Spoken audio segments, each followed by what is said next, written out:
Archaeologists have uncovered that this great civilization housed urban planning and commercial enterprise, but it slowly fell into decline and ultimately disappeared.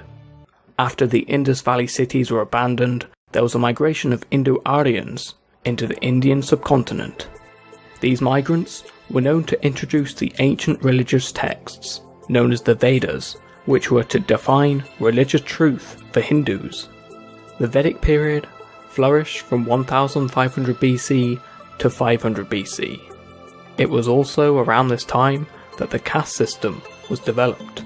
The caste system, which was a class system determined by birth, created a hierarchy of Brahmins, or priests, Kshatriyas, or warriors and kings. Next came the Vaisyas, or skilled workers and merchants, and then finally the Sudras, or labourers, farmers, and unskilled workers.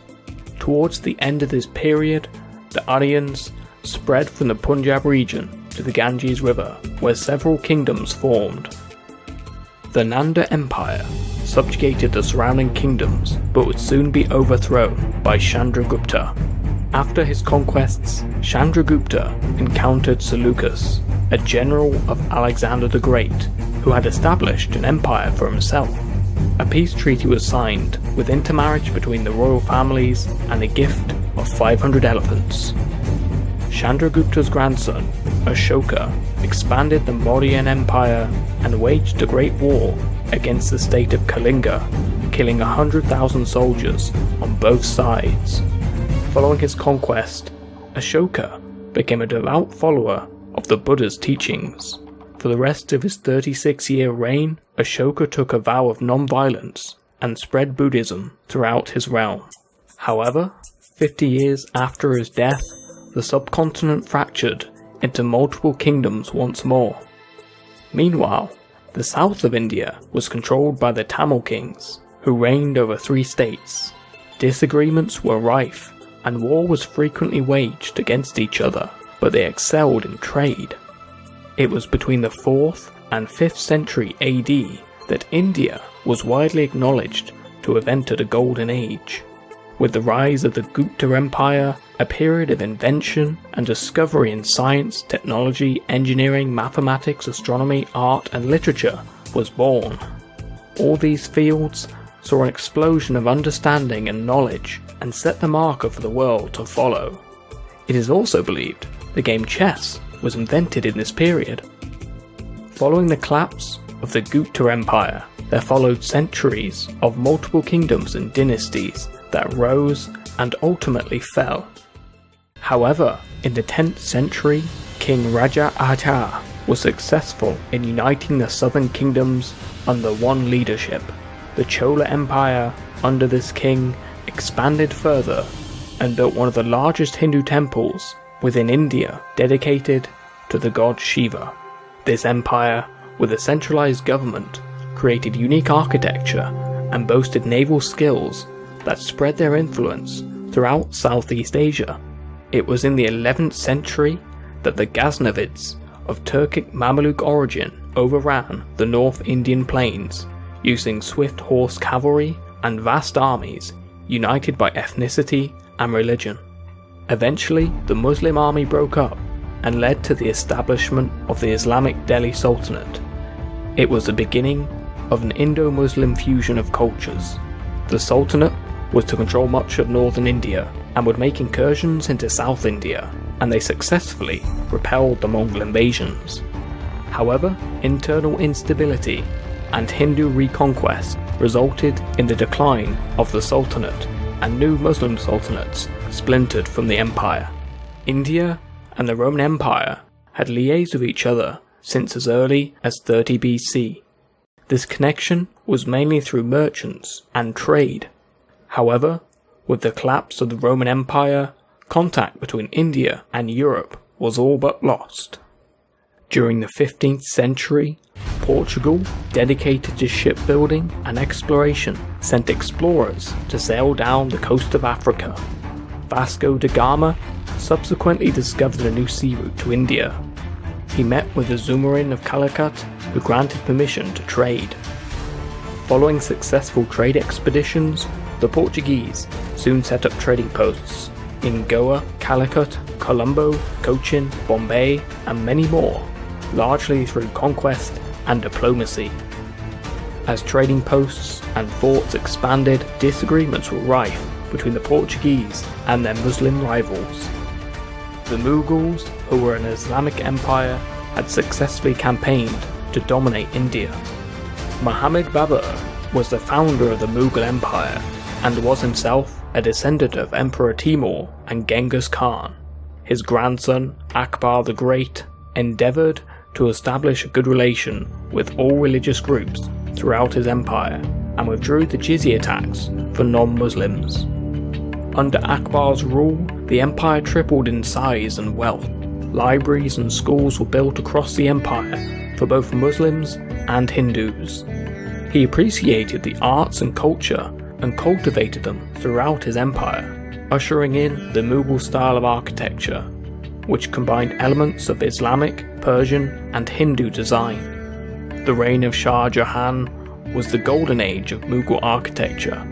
Perhaps the most profound and lasting monument was the Taj Mahal, which still attracts millions of tourists every year. In the early 18th century, the Mughal Empire sank into chaos and violent feuds, weakened by tension between the Hindu population and the Muslim ruling class, as well as invasions by the Afghans and other Indian rulers. The Maratha Empire capitalized on the struggling Mughals and expanded further and became the dominant power in the region. Meanwhile, the Portuguese, Dutch, Danish, French, and English had gradually established several forts and trading posts along the Indian coastline. The English East India Company was founded in 1600, but gathered greater power within India because of a private army and an imposing navy, who gradually overwhelmed their European competitors. In 1757, the East India Company, under the leadership of Robert Clive, won victory against the Nawab of Bengal, which consolidated the company's power. Robert Clive amassed a personal fortune, but his actions and atrocities led to the deaths of millions of people, as he enforced the cultivation of non-food crops, which resulted in extreme famine. In 1760, the company had asserted control over a vast quantity of the subcontinent through direct control or tributaries. They continued to expand over the following decades. They encountered resistance from the Sikhs, who had established an empire in the Punjab region. After the death of their Sikh leader, the empire was weakened by internal division, which enabled the British to conquer them following the Anglo-Sikh Wars. The East India Company managed to rule India due to large naval vessels, the introduction of steam trains, and the use of more advanced weapons. The British population was nowhere near the same size as India, so the British employed Indian infantry called sepoys, who were under the command of British officers. The sepoys were not treated well, receiving low pay, and were enforced to fight abroad. This fueled frustrations, but there were further upsets when the British banned child marriage and outlawed slavery, which were part of an Indian culture at the time. A rebellion began when the sepoys were issued with ammunition coated in pig and beef fat, which they refused to use and deeply offended them, and they, amongst others, mutinied. The rebellion and mutiny failed, largely because there was little shared identity between Indians, and in 1857 the British Crown took direct rule of India, with Queen Victoria being declared Empress of India in 1876.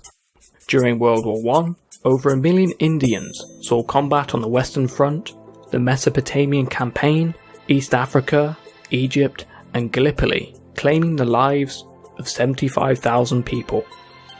Shortly after the end of World War I, Gandhi, amongst other leaders, led Indians to challenge the British for independence, and during World War II, he called for the British to quit India. However, during World War II, as part of the Allied nations, over 2.5 million Indians volunteered to fight. In 1947, Britain granted independence. British India was partitioned into a Hindu-majority India and a Muslim-majority Pakistan. This period also saw one of the largest mass migrations ever recorded in modern history, with a total of around 15 million Hindus, Sikhs and Muslims moving between the newly created nations of India and Pakistan. In 1971, East Pakistan was formed into the country of Bangladesh, and to this day, tensions between Pakistan and India remain tense. Today, India is the world's largest democracy, with a rapidly growing economy. Science and technology achievements are both ancient and modern.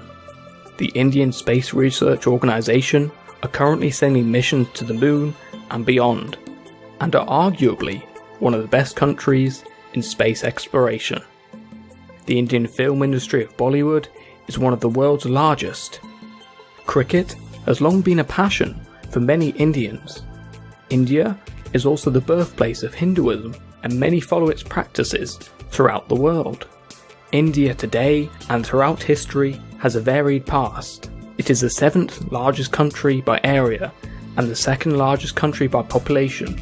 It cannot be denied that India today has much to offer the world in the decades to come. I hope you have enjoyed this episode, and thank you for watching. Remember to like, subscribe, ring the bell notification, and see you next time.